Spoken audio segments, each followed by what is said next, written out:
Hello friends, स्वागत है आपका उज्जवल क्लासेज में। फ्रेंड्स, अपन रीड की 5th यूनिट है साइकोलॉजी, वो पढ़ रहे हैं और बाकी सारे जो टॉपिक है वो कम्प्लीटली पढ़ लिए हैं। आज लास्ट टॉपिक है मापन एवं मूल्यांकन। इसकी 2-3 वीडियोस होंगे तो वो अपन आगे से आगे पढ़ते जाएंगे। तो चलिए स्टार्ट करते हैं। मापन और मूल्यांकन क्या है, और स्टार्ट करने से पहले बता दूं कि यदि आपको वीडियो अच्छा लगे तो आप कमेंट करके बता देना और लाइक कर देना, और चैनल पे नए हो तो चैनल को सब्सक्राइब कर लेना। तो चलिए स्टार्ट करते हैं। मापन और मूल्यांकन रियल में है क्या? मेजरमेंट एंड इवैल्यूएशन क्या है ये? मापन यानी किसी भी संख्यात्मक इकाई, किसी भी गुण की संख्यात्मक इकाई जो है वो ही क्या है? मापन है। जैसे मापन में क्या होता है कि अंक प्रदान किया जाता है। क्या किया जाता है? अंक प्रदान किया जाता है। इसको परिमाणात्मक बोल सकते हैं, संख्यात्मक बोल सकते हैं। अंक प्रदान किया जाता है। जैसे अपन टेस्ट में देते हैं कि 10 में से 7 नंबर आए, तो ये क्या है? मापन है। उसका क्या है? मापन है। और देखिए, मापन जो है सिर्फ और सिर्फ ज्ञानात्मक पक्ष का किया जाता है। जब भी एग्जाम देते हैं तो सिर्फ और सिर्फ ज्ञानात्मक पक्ष होता है उसमें। तो ज्ञानात्मक पक्ष का किया जाता है। भावात्मक और क्रियात्मक पक्ष का मापन संभव नहीं है, नहीं किया जाता। और व्यापन, देखिए इस डायग्राम से अपन समझते हैं मापन और मूल्यांकन को क्या है रियल में। मापन देखिए, ये पूरा का पूरा जिसमें तीनों पक्ष सम्मिलित है। कौन कौन से?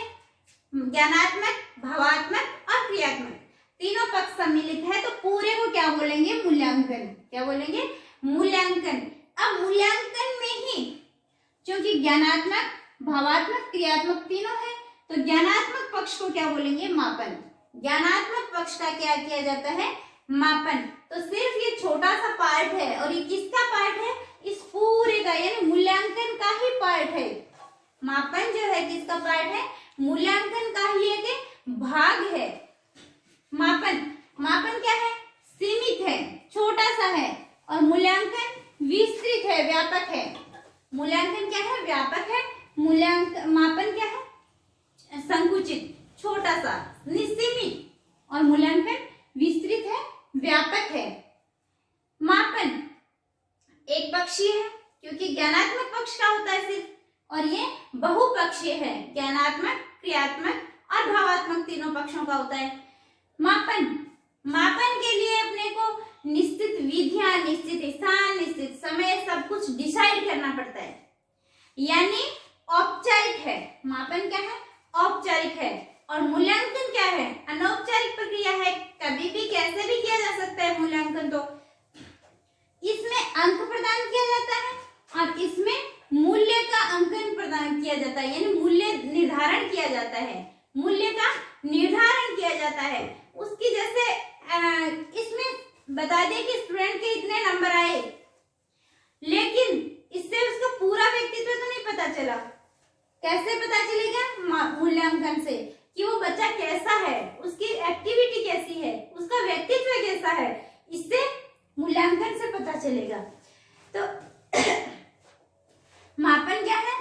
सिर्फ परिमाणात्मक, और मूल्यांकन परिमाणात्मक तो है ही, साथ में गुणात्मक भी है। क्या है? गुणात्मक भी है। और देखिए, मूल्यांकन को अपन इससे समझ सकते हैं। मूल्यांकन प्रक्रिया कैसे होती है? देखिए, मूल्यांकन की प्रक्रिया में सबसे शीर्ष स्थान पर किसको रखा गया है? शिक्षण उद्देश्यों को। किसको?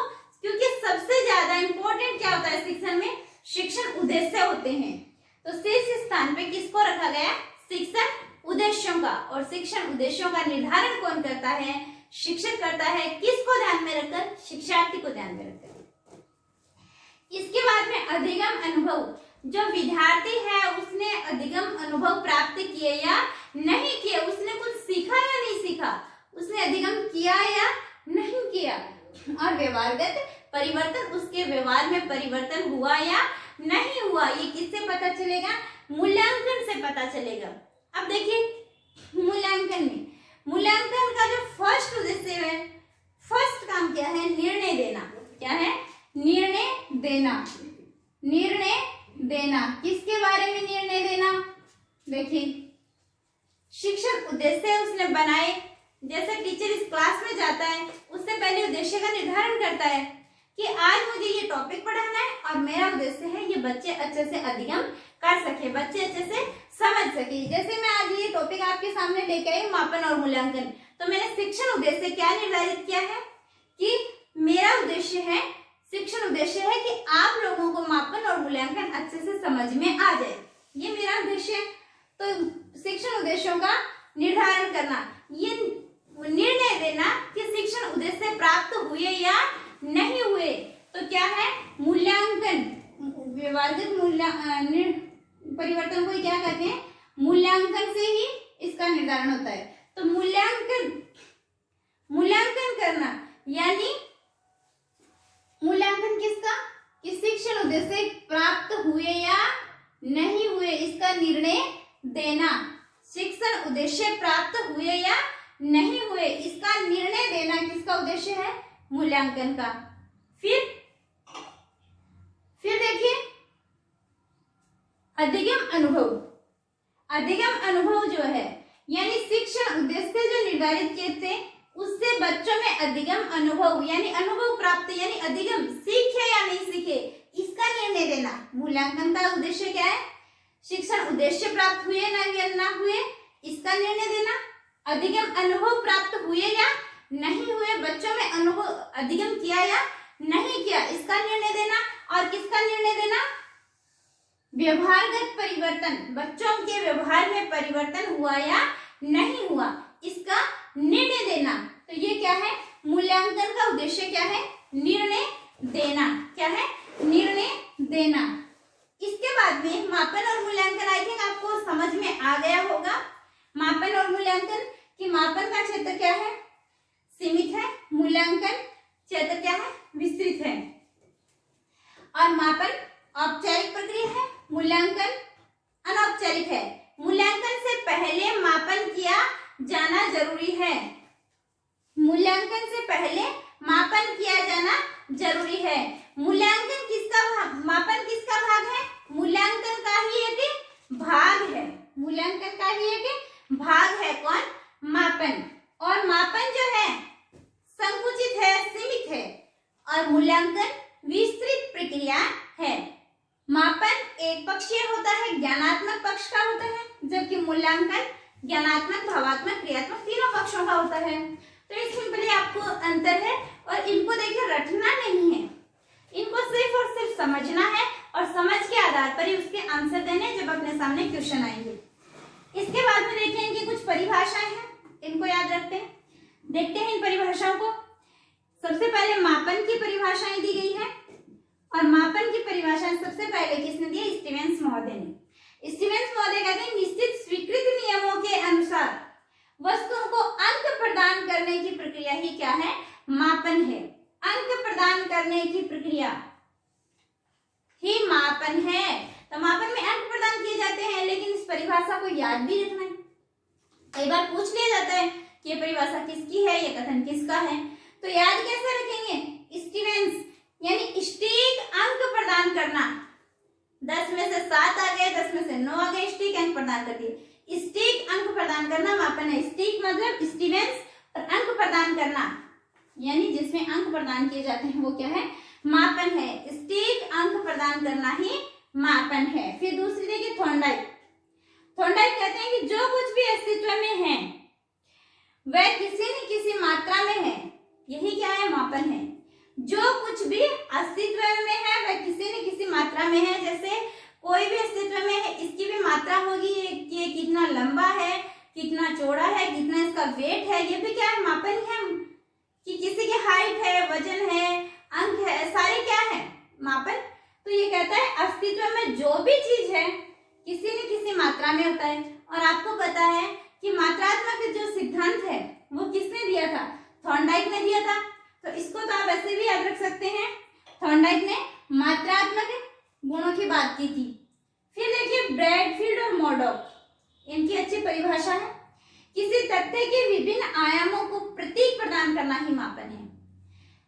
प्रतीक प्रदान करना कैसे, कि इतने में से जैसे इसकी मैंने कहा हाइट 5 फीट है, तो ये मैंने प्रतीक प्रदान कर दिया, यही क्या है, मापन है। जैसे कहा इसका वेट 50 kg है, ये भी क्या किया, प्रतीक प्रदान कर दिया। तो ये भी क्या है, मापन है, यानी प्रतीक प्रदान करना। इसको आप कैसे रिलेट करेंगे, मोर क्या है, प्रतीक है, राष्ट्रीय पक्षी है, प्रतीक है, तो प्रतीक है, तो इसका मतलब प्रतीक प्रदान करना। जिसमें मोर आए उसमें प्रतीक याद रखना। मोर क्या है कि प्रतीक है, तो प्रतीक प्रदान करना ही मापन है। इसके बाद में कार्लिंग साहब आते हैं। इन्होंने कहा कि मापन नियमानुसार वस्तु और घटनाओं को संख्या प्रदान करता है। वस्तुओं और घटनाओं को संख्या प्रदान करता है। इतनी संख्या है और संख्यात्मक ही क्या होता है, मापन होता है। तो ये तो हमारे समझ में तो आ गई, लेकिन अब इसको लर्न कैसे रखेंगे, याद कैसे रखेंगे। तो यहाँ पे देखिए घटनाओं को और कार्लिंगर की याद आते हैं। आप याद रखना कारगिल एक घटना थी, कारगिल का युद्ध था, यानी एक घटना थी। तो कार्लिंगर यानी कारगिल से लिखिए, कारगिल की एक घटना थी। तो कार्लिंगर किसकी बात करते हैं, घटनाओं को संख्या प्रदान करने की बातें करते हैं। उसके बाद में है क्रॉनबेक। अब ये क्या कहते हैं, ये कहते हैं कि मूल्यांकन वह प्रक्रिया है जिसके द्वारा शिक्षक व छात्र निर्णय करते हैं। मूल्यांकन का अर्थ क्या था, ये परिभाषा जो है मूल्यांकन की आ गई, यहाँ से किसकी परिभाषा शुरू हो गई है, मूल्यांकन की। ये मापन की थी, अब मूल्यांकन की। तो ये निर्णय करते हैं कि शिक्षण उद्देश्य की प्राप्ति हुई या नहीं। मूल्यांकन का क्या था उद्देश्य में, निर्णय देना। तो क्या करते हैं, निर्णय करते हैं कि शिक्षण उद्देश्यों की जो प्राप्ति है वो या हुई या नहीं हुई। और ये परिभाषा किसने दी है, क्रॉनबेक ने। इसको आप याद कैसे रखेंगे, तो याद ऐसे रखेंगे कि अपन देखेंगे कि हमारा शिक्षण उद्देश्य हुआ या नहीं, या फिर अपन बैक आ रहे हैं वापस, नहीं हुआ तो बैक आना है। शिक्षण उद्देश्य हमें कि पूर्ति यदि प्राप्ति नहीं हो रही है तो बैक आना है। शिक्षण उद्देश्य प्राप्त हो गए, अच्छी बात है, आगे चलो। और शिक्षण उद्देश्य प्राप्त नहीं हुए तो बैक आना है। क्या करना है, बैक आना है। इसके बाद में देखिए ब्लूम साहब आते हैं। इन्होंने भी एक मूल्यांकन की परिभाषा दी है, बहुत अच्छी परिभाषा है। मूल्यांकन योग्यता निर्धारण की एक व्यवस्था है। योग्यता निर्धारण की एक व्यवस्था है जिसमें शिक्षण और अधिगम प्रक्रिया को प्रभावशीलता का आकलन किया जाता है। मूल्यांकन क्या है, योग्यता निर्धारण की, यानी इसमें योग्यता का निर्धारण किया जाता है। तीनों पक्ष सम्मिलित है तो योग्यता का निर्धारण होगा, जिसमें शिक्षण और अधिगम की प्रक्रिया को प्रभावशीलता का आकलन किया जाता है। यानी शिक्षण और अधिगम प्रक्रिया जो है वो कितनी प्रभावी रही, उसके अधिगम हुआ या नहीं हुआ, वही बात है, अधिगम हुआ या नहीं हुआ, शिक्षण उद्देश्य प्राप्त हुए या नहीं हुए, इसी का ही आकलन किया जाता है, किसमें, मूल्यांकन में। तो ये बीएस ब्लूम साहब ने कहा है, क्या कहा, योग्यता नियंत्रण की व्यवस्था है। ब्लूम ने क्या कहा, योग्यता नियंत्रण की व्यवस्था है। फिर देखिए एक बार फिर से देखिए परिभाषाओं को। स्टीवेंस ने क्या कहा, अंक प्रदान करना, यानी सटीक अंक प्रदान करना ही मापन है। थॉर्नडाइक ने कहा किसी न किसी मात्रा में है जो कुछ भी है, तो मात्रात्मक सिद्धांत आपको याद होगा किसने दिया था, थॉर्नडाइक ने। तो यही बात इसने मापन में कह दी। ब्रेडफील्ड और मॉर्डॉक, मोर का यदि नाम आए तो आपको प्रतीक याद रखना है, प्रतीक याद रखना है। तो विभिन्न आयाम को प्रतीक प्रदान करता है, तो आपको क्या रखना है, प्रतीक नाम है, याद रखना है। फिर क्रॉनबेक, क्रॉनबेक यानी आपको ये मूल्यांकन की परिभाषा देते हैं और ये कहते हैं कि शिक्षक और छात्र ये निर्णय करते हैं, तो निर्णय देते हैं कि शिक्षण उद्देश्यों की प्राप्ति हुई या नहीं हुई है तो आगे चलिए, नहीं हुई तो बैक आ जाइए, नहीं हुई तो बैक आ जाइए। सो एक परिभाषा बीच में रह गई, कार्लिंगर। कार्लिंगर कहते हैं, कार्लिंगर तो कारगिल की क्या थी, घटना थी। तो इसमें ये घटनाओं की बात करता है कि वस्तु और घटनाओं को संख्या प्रदान करता है। इसके बाद में ब्लूम साहब ने क्या कहा, मूल्यांकन योग्यता नियंत्रण की एक व्यवस्था है।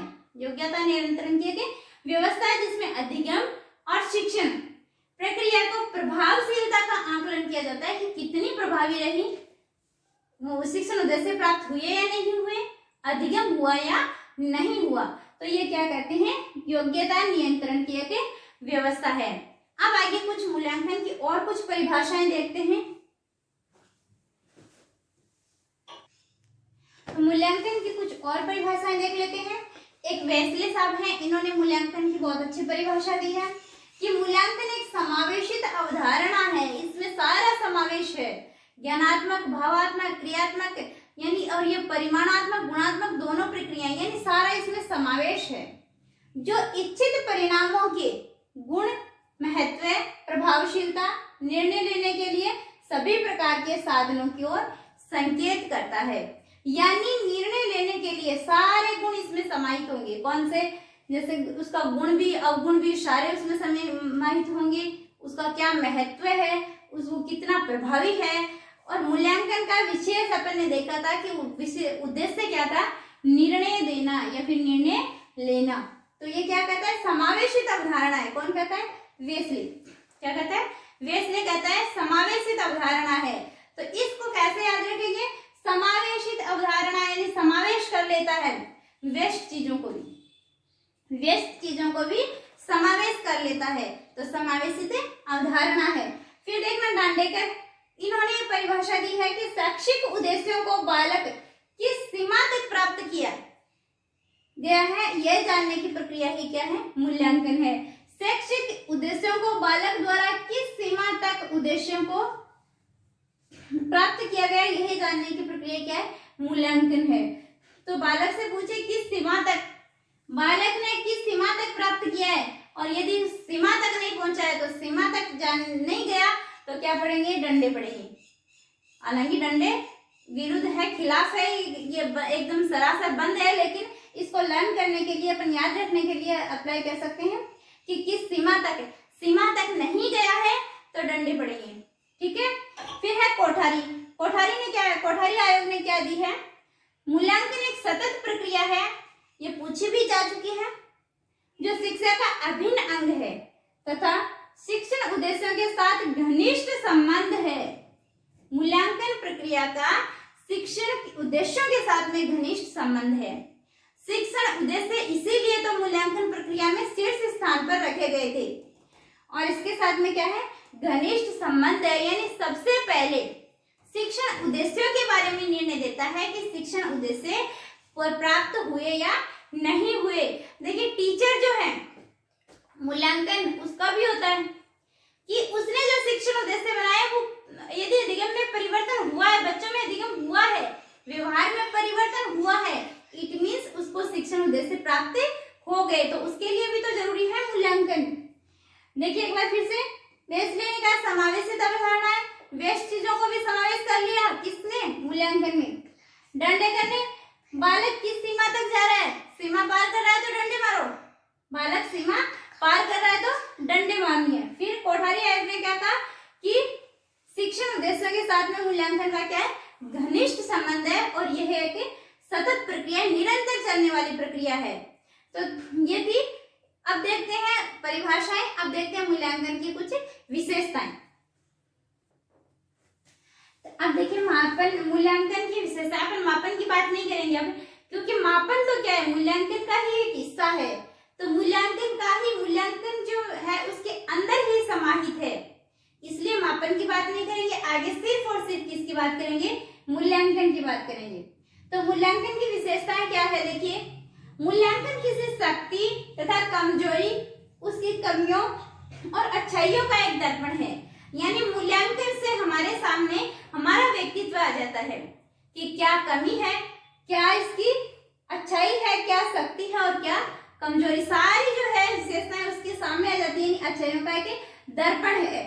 मूल्यांकन किसी की शक्ति कि उसमें क्या अच्छी चीजें हैं, क्या उसकी पावर है, क्या उसकी कमजोरियां हैं, क्या उसमें कमियां हैं और क्या उसकी अच्छाइयां हैं, इसका एक दर्पण है। फिर है जिस साधन के द्वारा हमें ये ज्ञात हो कि कार्य की समाप्ति पर पूर्व निर्धारित उद्देश्यों की पूर्ति किस सीमा तक हुई है, उसे हम क्या कहते हैं? मूल्यांकन कहते हैं। यानी पहले जो है शिक्षित उद्देश्य निर्धारित किए हैं, और उस पूर्व निर्धारित जो उद्देश्य हैं उनकी प्राप्ति कहाँ तक हुई है, यही क्या है? मूल्यांकन है। उसी से ही हम पता लगाते हैं। मूल्यांकन से ही, जैसे बच्चों को पढ़ा दिया, उसके बाद में उसका टेस्ट कर लिया, जो मूल्यांकन किया, अब उसमें कैसी परफॉर्मेंस उसने की है, इससे पता चलेगा कि हमारे शैक्षिक उद्देश्यों की प्राप्ति हुई है या नहीं हुई है। रियल में अपन ने जो उद्देश्य बनाया था, उद्देश्य बना के जो शिक्षण कार्य करवाया था, वो हमारा सक्सेस हुआ या नहीं हुआ। मूल्यांकन व्यापक और निरंतर चलने वाली प्रक्रिया है। बिल्कुल व्यापक मूल्यांकन जो है वो व्यापक है, उसका दायरा क्या है, व्यापक है। देखा था मापन क्या है, सीमित है, सिर्फ ज्ञानात्मक पक्ष का होता है। लेकिन मूल्यांकन ज्ञानात्मक, भावात्मक और क्रियात्मक तीनों पक्षों का होता है, यानी क्या है, व्यापक है और निरंतर चलने वाली प्रक्रिया है, यानी कंटिन्यूस चलती है। मापन मूल्यांकन जो है बच्चे का किसी भी वक्त कहीं पर भी किया जा सकता है और करते रहना चाहिए। मूल्यांकन शिक्षण का आंतरिक अंग है। इसमें ध्यान रखना है कि मूल्यांकन शिक्षण का आंतरिक अंग है और जो मापन है ये मूल्यांकन का आंतरिक अंग है। फिर उद्देश्य, मूल्यांकन के उद्देश्य क्या है, क्यों किया जाता है? तो छात्रों की क्षमता और कमजोरियों का निदान और उपचार करना। जो उसकी कमजोरियां हैं, जो उसकी क्षमता है, उसका पता लगाना। निदान का मतलब क्या होता है, कारण जानना और फिर उसका उपचार करना। तो मूल्यांकन के बारे में पूछ लिया जाता है कि मूल्यांकन है निदानात्मक प्रक्रिया, मूल्यांकन है उपचारात्मक प्रक्रिया या फिर दोनों। तो निदानात्मक भी है, उपचारात्मक भी है। मूल्यांकन के अंतर्गत पहले निदान किया जाता है, कारण का पता लगाया जाता है कि रीजन क्या है, उसके बाद में उपचार किया जाता है उसका। शिक्षकों की कुशलता और सफलता का आंकलन करना। मूल्यांकन के द्वारा ही शिक्षक का भी पता चलता है कि ये कितना कुशल है, कितना ये सफल है, शिक्षण का जो कार्य करवाया है ये कितना सफल हुआ है। किससे पता चलेगा, मूल्यांकन से ही पता चलेगा। अच्छे अधिगम के लिए छात्रों को प्रेरित करना। मूल्यांकन किया, अच्छा उसका परफॉर्मेंस है, अच्छा मूल्यांकन में अच्छी उसने प्रोग्रेस की है, तो इससे क्या होगा, अधिगम भी अच्छा होगा, अच्छे अधिगम के लिए वो प्रेरित होंगे। बालकों का वर्गीकरण करने में उसे से पता चलेगा कि बालक प्रतिभाशाली है या सामान्य बुद्धि है या मंद बुद्धि है। तो बालकों का वर्गीकरण करने के लिए भी यूज किया जाता है, किसका उद्देश्य है, मूल्यांकन का। छात्रों को उनकी प्रगति तथा योग्यता का ज्ञान प्रदान करना और जिससे उनमें आत्मबोध और आत्म विकास का ज्ञान हो सके, उनकी प्रगति और योग्यता का ज्ञान। मूल्यांकन किया, उसके सामने हमने कहा कि इसका व्यक्तित्व बहुत अच्छा है, ये प्रतिभाशाली है, तो इसी से उसकी प्रगति का उसको क्या होगा, ज्ञान होगा। इसी से उसका आत्मबोध यानी खुद को जान सकेगा और आत्म विकास, आत्मविश्वास भी उसी में मूल्यांकन से ही पैदा होता है। क्रियात्मक अनुसंधान के लिए शिक्षकों को प्रेरित करना। बिल्कुल, यदि मूल्यांकन किया और रिजल्ट जो है नेगेटिव आ रहा है तो इससे क्या होंगे, वो सोचेंगे, रीजन का पता चलाएंगे, उस विद्यालय में क्रियात्मक अनुसंधान करेंगे। क्रियात्मक अनुसंधान अपन ने विस्तृत चर्चा कर चुके हैं। अब देखिए, एक बार फिर से देख लिए इसकी विशेषता क्या क्या थी कि मूल्यांकन किसी शक्ति, कमजोरी और उसकी कमियों और अच्छाइयों का एक दर्पण है। मूल्यांकन वह साधन है जिसके द्वारा ये ज्ञात होता है कि कार्य की समाप्ति पर पूर्व निर्धारित उद्देश्यों की पूर्ति किस सीमा तक हुई है। मूल्यांकन व्यापक है, मूल्यांकन निरंतर चलने वाली प्रक्रिया है, मूल्यांकन शिक्षण का आंतरिक अंग है और मापन मूल्यांकन का आंतरिक अंग है। उद्देश्य क्या है, क्षमता और कमजोरियों का निदान और उपचार करना और शिक्षक की कुशलता और सफलता का अंकन करना, अच्छे अधिगम के लिए प्रेरित करना, बालकों का वर्गीकरण करना, छात्रों को उनकी प्रगति और योग्यता का ज्ञान प्रदान करना और क्रियात्मक अनुसंधान के लिए शिक्षकों को प्रोत्साहित करना। तो ये था मूल्यांकन की विशेषता और उद्देश्य। बाकी जो नेक्स्ट चर्चा है, पूरी विस्तृत चर्चा अपन नेक्स्ट वीडियो में करेंगे। Thank you friends. यदि वीडियो अच्छा लगा है तो लाइक कीजिएगा, कमेंट कीजिएगा और चैनल पे नए हो तो सब्सक्राइब कर लीजिएगा, बेल आइकन दबा लीजिएगा। थैंक यू फ्रेंड्स, मिलते हैं नेक्स्ट वीडियो।